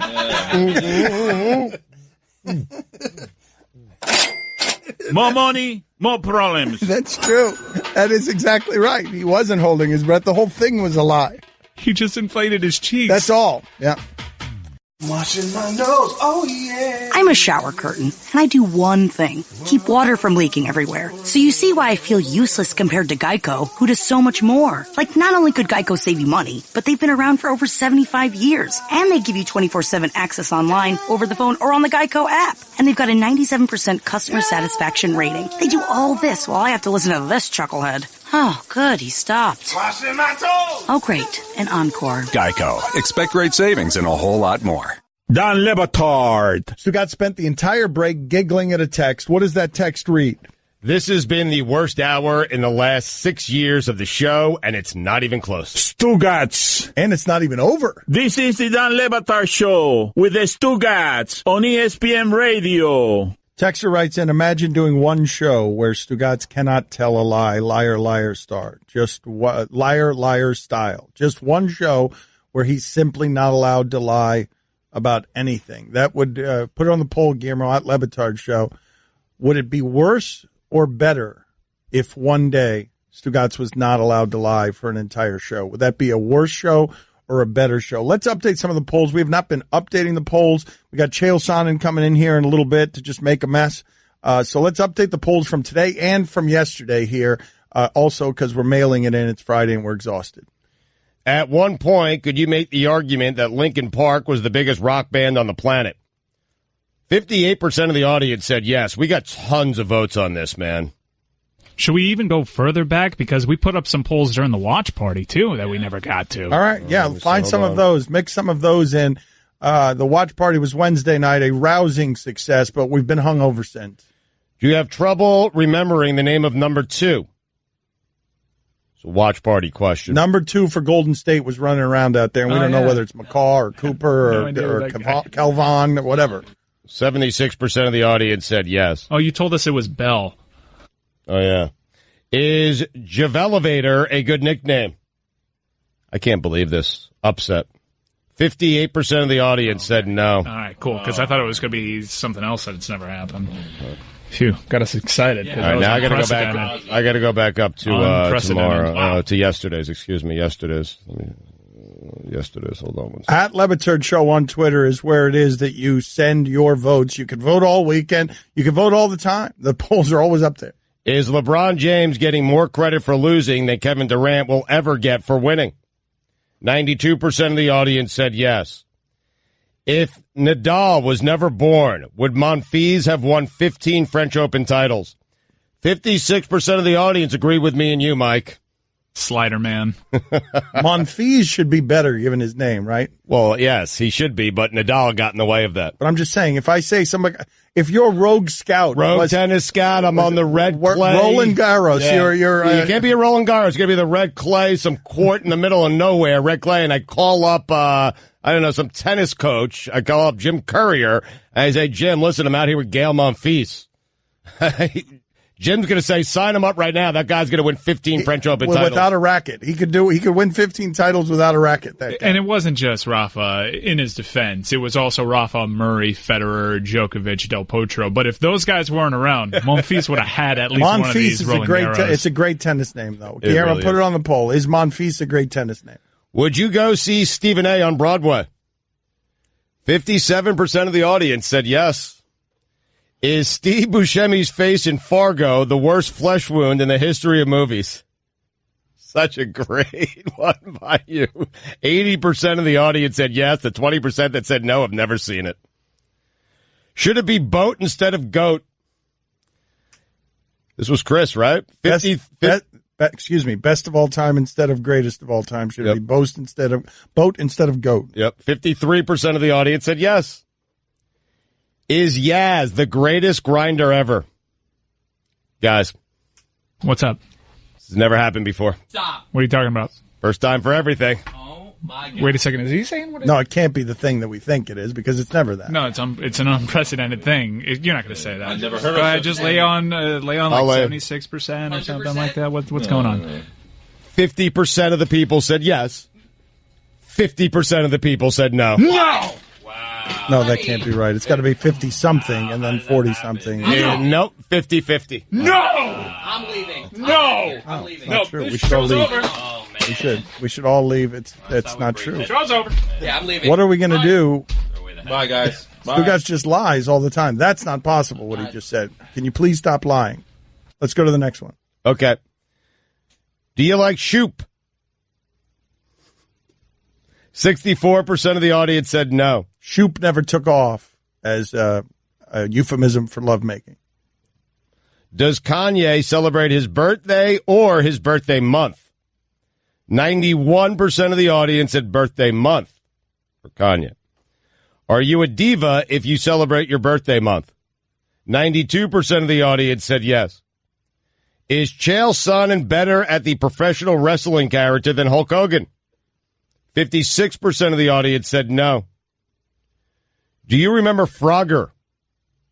94% of the audience said yes. I learned since the time that we asked that Frogger, they have released a new Frogger video game, so all the kids are playing it again. So a lot of people know Frogger. Okay, they know the remake of Frogger. Correct. Which is not the original. Right. The original of Frogger, it's jarring how bad the technology is. There's not much more character development in Frogger. There isn't? No, you got to be kidding me. The modern version of Frogger has to be amazing and great compared to the old version of Frogger. The old version of Frogger is not going to make a comeback as the old version. I had Frogger like on my TI-83 Plus calculator like in high school, and I'd be playing it like in math class. But no advancements, huh? No, it's a classic. Dan is right. This was like basic technology. I mean, it's like you look back at it, you'll start laughing. It's like Tetris. Like Tetris doesn't have advancements, does it? I don't know. I can't explain to you how in my childhood, this is going to sound like I was born in the 1400s. In my childhood, the way that I would get sports scores, because I don't think ESPN existed until 1981. If there was a game in baseball being played, the way that I would get sports scores is on this channel where the line scores were just coming through of each game, and I would have to wait to see if the Yankees had scored a run in the top of the third based on whether or not. I remember it. You remember that channel? Yes. What the hell was that channel? I don't know. At ESPN was 1979, by the way. Probably a fine, but I'll let you go. I'll let it slide. It's a Friday and you're tired. I used to watch that same channel. Do you ever call Sports Phone? No, I didn't. I was scared of calling that number, but Billy, there was a number that you could call to get all the sports scores, but you had to pay for it. A telephone number. You call, they just give you the scores, but you had to pay like 95 cents for it. It's like a hotline? Yes. You remember? They just give you the scores. You remember the TV Guide channel? And you wanted to find out it was like on channel 42 and it just passed and you had to wait another like 5 That's right. minutes No, to get when I'd miss it, I'd get mad. I'd have to wait another 30 minutes and check in with an Indians half of the inning that I wasn't interested in. Do the same people who like Top Gun like sports? 64% of the audience said yes. Does it ruin your day when someone guesses a larger amount than the actual amount you already thought was a lot? The Mexican World Cup team from 2011 had 30 escorts at a party. Stugotz guessed that they had 500. Sorry, man. Just you saying that back. God, I'm sorry. I'm annoying, dude. Anyway, 80% of the audience said yes.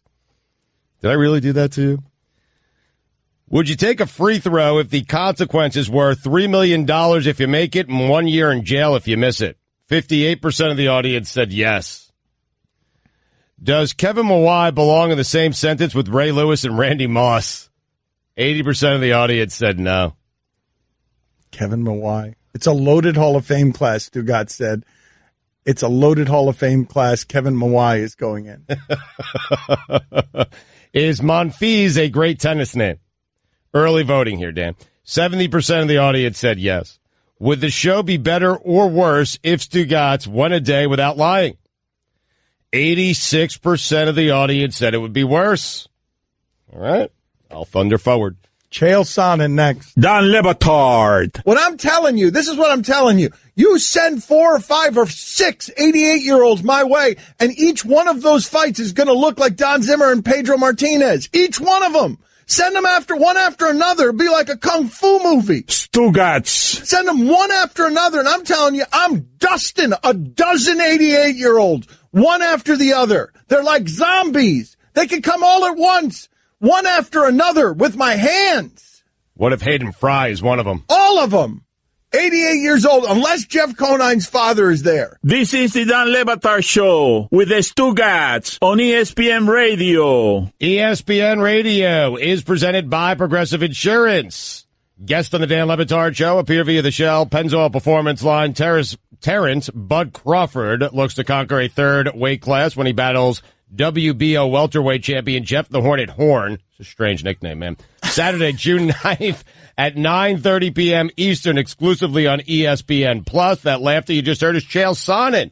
I had no idea he was coming in studio. He's here. The Hornet is a weird nickname. What do you think? Thank It you. stings? Because it's scary? I don't know. I don't love hornets, I guess. Just the way it's positioned, the Hornet horn. Right? Weird. Sure. Redundant is what we call that in American language. I guess. Here's your SportsCenter update. The state of New Jersey has passed legislation that will legalize sports betting. The governor will now have 45 days to act on the bill. Former Miami Hurricane Kellen Winslow II was arrested on felony first-degree burglary after matching a description of a man who broke into a mobile home. Classic. And finally, Mariah Carey told Jimmy Kimmel that her 7-year-old son ordered a dog online and also once spent $5,000 while on Amazon without her knowledge. Got me thinking. Guys, you know me. I like to be in the action. If you need tickets to the game or your favorite band, look no further than Vivid Seats, the official ticket partner of ESPN. Vivid Seats has options to fit your needs. Make sure you get to vividseats.com/ESPN today for an exclusive discount offer. For all the latest headlines and information, tune in to SportsCenter on ESPN Radio all throughout the day. Very soon, June 20th, the ESPN app, ESPN Plus, all the ESPN gizmos. It's the show, Ariel and the Bad Guy. The Bad Guy is with us. Very few people in the history of sports have done the Bad Guy better than Chael Sonnen does the Bad Guy. He wants a clarification, though, because he doesn't want to be upsetting his mother. He is not chewing on dip. That's right. Coffee grounds. Coffee grounds and Red Bull. That's what we looked at when Chael was coming in here. You would have predicted that's what he would have looked at. I wrote 3 things down before you got here. The black long sleeve sweater, which looks fantastic. Appreciate that. I put dip in the mouth, but let's clarify again. It's not dip, but there's something in your mouth. Tomato. It's coffee, whatever. And I said a Red Bull. And I nailed all 3. Why do you need so much energy? Because the coffee dip is also for energy, yes? I despise mornings, and I know what you're thinking, well, hey, it's almost lunchtime. Not for me. I came in from Portland last night, so I'm 3 hours behind you still. I'm still getting going here. You despise mornings? A wrestler has to be up every morning doing all sorts of stuff. Right? All the time. I can't control it. My body kicks on at night. I mean, about midnight, I can't go to sleep if I wanted to. That's my highlight of the day. I'll get up and go running sometimes. I'll do my run at night. Midnight, 1 in the morning, because that's when I just feel my best. This show that you're doing, well, first of all, UFC coming to ESPN. How did the Fox, according to you, who's always honest, how did the Fox experience go for the UFC? Yeah, well, I think it went really well. So they paid $1 billion spread out over 7 years, which was like an industry changer. It really changed the entire industry, not just the company of the UFC. It gave everybody a bunch of opportunities. And I think in hindsight, Fox got one heck of a good deal. I think they were very happy with it, and ESPN looked at that and said, well, after all, we are the worldwide leader, so if this is going to be such a big sport, then we got to have a seat at the table, and now they do. And what are you going to be doing with this show? Are you going to try to be informing people? Are you going to be teaching, or are you a show for the people who already know and want to be expert? Yeah, so I like to think of it as more of a show for the hardcore. That's what I think of it as. And essentially, there's even been we don't have a name for the show yet, but we're thinking about more of like a 5 rounds, and we'll just go bell by bell. The 5 biggest topics of the week, in and out. Ariel and I, it's on the app, ESPN Plus. I'm sure that you and most of the listeners have it. But yeah, boom, there it is. It's very topical. There will be very topical news. What do you mean you don't have a name for a show? It says here, Ariel and the Bad Guy. Well, I apologize. Ariel and the Bad Guy is the name of the show. I meant the theme, but I believe the direction they're going from talking to Nick in production is kind of like a 5-round thing. What we've been looking at from the UFC, because I know you love it, and the people who love it are going to love it no matter what, but it feels like they've got a transcendent star problem.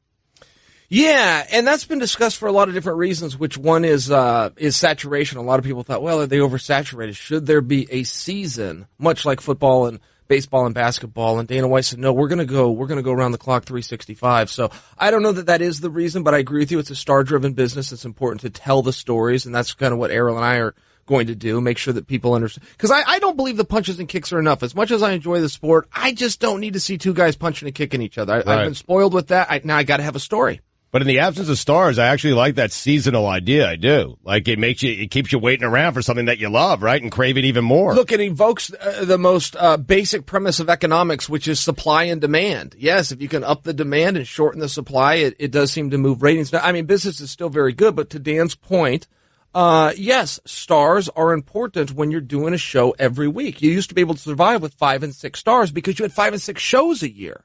Now you have 52 shows a year, and you've got up the star power. That's a reality. What do you do with the idea that the UFC is again flirting with Brock Lesnar? How do you feel about the idea that someone like Brock Lesnar? I mean, we know he's dirty. Sure. The tests prove it that's a well that people keep going to, even though he's not in any way a traditional mixed martial artist who has earned it. Well, and the eye test certainly tells you he's dirty, right? I kind of wondered when he finally did get flight, what took you so long? And I think that was most people's reaction. Human beings don't look like that. Yeah, the test should be that. They just simply don't look like that. But I will tell you, he is a once-in-a-lifetime attraction. I mean, let's talk about the plus side. Now, he's a once-in-a-lifetime attraction. If you're ever around Brock, I don't know if you guys have been, but if he was to walk in the room, you would feel something. There is like an aura around. Scared is what I would feel. Yeah, you might feel scared. Yeah, but I mean, there is something special there, and if he was to come back, man, I could tell you, I would tune in. Yeah, urine dripping down my leg. That's what you would feel. Yes. Yeah. Who would you say is the most menacing man in the history of the UFC? John Jones. Yeah, John Jones, without question. I was locked in there with him. It was like a Volvo versus a Mack truck. As soon as we locked up, I just go, oh my goodness, what is happening here? And I think he's a very special talent. I think that you never felt that before. No.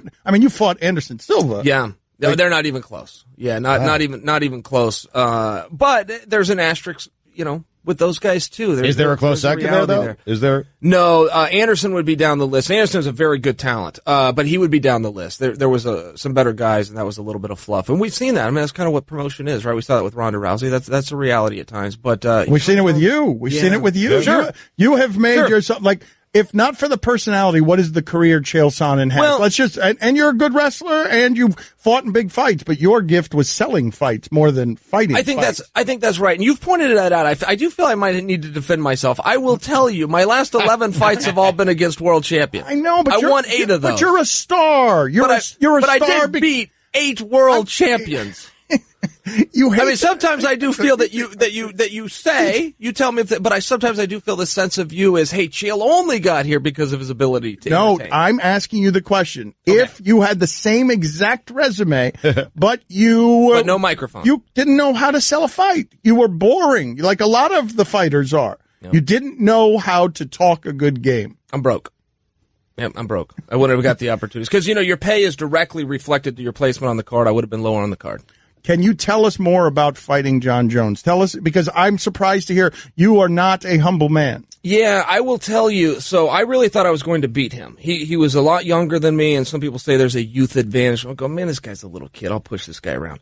And we got in there. We locked up right off the bat, and I remember within about 5 seconds into the fight, my back was against the fence. He pushed me all the way against the cage, and I remember trying to move and going, boy, I got to change some strategies here, and I don't have another strategy. I did not know this was strength would be a problem, and he got on top. Yeah, I remember one time he sat up and elbowed me. I didn't know where I was. I came to, and which I think was about a millisecond later, but when you lose track of time, could have been a day later. I came to, and I'm looking around going, my goodness, is somebody going to help me? It was that kind of debilitating. I've never lost a fight in my life, and this includes a wrestling match since I was 9 years old, where I didn't want a rematch. Give me another shot. I can get closer, or I can beat the guy. I can shorten the gap. I got done with John Jones. Young man, go enjoy your run. I'll be in the corner. But my coach and I didn't even discuss that fight when it's done. Every fight, you sit down with your coach, Clayton. Yeah, you break the fight down. We never even discussed John Jones. We got our bag, and we left the arena. This is something we're never talking about again. We'll just remember you as 8 world champions. That's how we're going to... There you go, 8 world champion. But he was a special talent, and I do feel that I owe that to him for sharing the ring with him. I feel I owe it to tell the story the way it happened, and he was special. But you're a prep guy, so how does... you're not coming into a lot of fights unprepared. For sure. So, explain to us the surprise in... Well, I didn't know he was this strong, because I would think that wouldn't be a surprise. Yeah, and he was a rare talent, too, and I'll tell you, in this sport... It probably wouldn't surprise you to hear me say that it's really whoever wants it the most, whoever works the hardest, who wants it in the gym. I went through something called The Ultimate Fighter with him, which is known as a reality TV show, but it's really a training camp. You're at the ultimate facility with great training partners and coaches. I trained every day, twice a day, never missed. Saw him every day. He was so drunk. He was so hungover. One time he fell asleep in the octagon and they filmed him. He was snoring. He was so drunk. And I thought, this guy just simply can't keep up with me. He doesn't want it. He's not focused. He won't be in shape. he kicked my. I mean, it was one of those things where you're going, "Hey, 2 + 2 is not equaling 4 in this situation," and that's just what happened. Well, what would he have done if he had been trying? Yeah, so many people have asked him that. There were some great basketball players. You remember the name Dennis Rodman? Mm-hmm. Remember how he used to go out and be crazy? And so many people said, you were so good. What would happen if you did this by the book? And other people have speculated, well, no, it was that looseness, that ability to not focus on the stress of the situation. I don't know, but maybe that is part of John's charm. Again, new show, Ariel and the Bad Guy, debuts June 20th, the ESPN Plus, ESPN app, all the other ESPN gizmos. It must drive you crazy as someone who cares about the sport to see that specific talent squandered. Yeah, it does, and it is a little bit confusing, and it does send the wrong message maybe to the younger guys. But maybe there's something to study there. Maybe there's a deeper psychology that we're missing that does come back to what I was talking about of being naive, not having the stresses. There is something called paralysis by analysis in sport, where you sit and focus on something that you just freeze up. So maybe if you looked real hard, there'd be some positives there, but yeah, man, there's been some disappointments. He let some people down.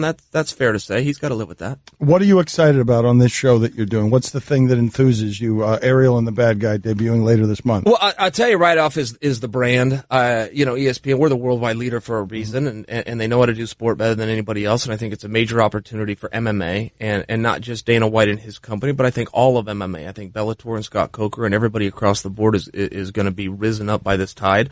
I'm excited to see the production, though. I will tell you, I'm not sitting on a whole lot of aces over here. I'm also kept in the dark. This whole thing happened very fast.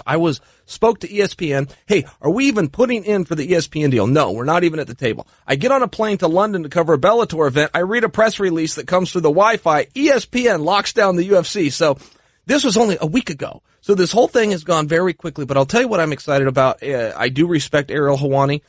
He can drive me bonkers sometimes, but he is knowledgeable and he is passionate. I can get a hold of him at 1 a.m, 2 a.m, 4 a.m. If we're talking business, he will answer his phone. I respect that. I respect hard workers. He will bring information to the table and I'll bring an analysis, and I think we'll have some fun. Chael, looking forward to it. You make very good television, sir, so thank you for being in. And radio. Well, thank you, fellas. Don Le Batard. It's Friday. I'm getting into the weekend. I want to get my drink on. Stugotz. We've got to open up the club. Open it. Open it. Open it. Now. What is the computer buffering? There it is. This is the Don Le Batard Show with the Stugotz on ESPN Radio. Let's crawl into the club, crawl to the finish line here. We've been very tired today. We cannot read. We cannot think. We cannot talk. Stugotz is having trouble even lying. Yeah. Let's open up the club. Do it every week at this time. We send you into the weekend with a happy hour feel, reminiscing nostalgically about sounds during the week. What's the first sound in the club, Mike? Mike Shinoda. There it is. Yeah. That is Stugotz at his very best. Who else in the club? Mama, I've made it! Oh, that guy. That better not become an Adnan situation where Ryan Hollins is lurking around the show. In the Transformers before, there were some robots that, as an African-American male, I felt said some racist and edgy things. That Dumet guy that he was talking to. Who else in the club? This incomprehensibly stupid, monumentally, colossally ignorant observation that Roy Halladay's no-hitter doesn't count. That was Billy Gill's observation that Bob Ryan objected to. What else is in the club? This can only be the spouting of an individual who is uneducated in the world of sport, has not the slightest knowledge of how sport works. Who else in the club? I was on Central Street in Hingham, Massachusetts, about to take a right-hand turn onto South Street, right in front of St. Paul's Church and adjacent to the Square Cafe. He remembers where he was when he heard you say it, Billy. Beatles a bit overrated. Oh, God, Billy, just shut up. I love this feud that you got going with Bob Ryan. You make him insane. Who else in the club? Oh, God, Billy, just shut up. I love this. I feel like we should do interviews between you and him. Just you two. Who else in the club? I'm doing the thing! Stop! That is Mike Ryan as Arnold Schwarzenegger being chased by the Predator. Who else in the club? We're talking about robots. How could we possibly make this racist? Such a perfect. Stumbling around his word. That's Josh Dument. Who else in the club? Now let me welcome everybody to the Wild Wild West, a state that's untouchable like Elliot Ness. The track hits your eardrum like a slug to your chest.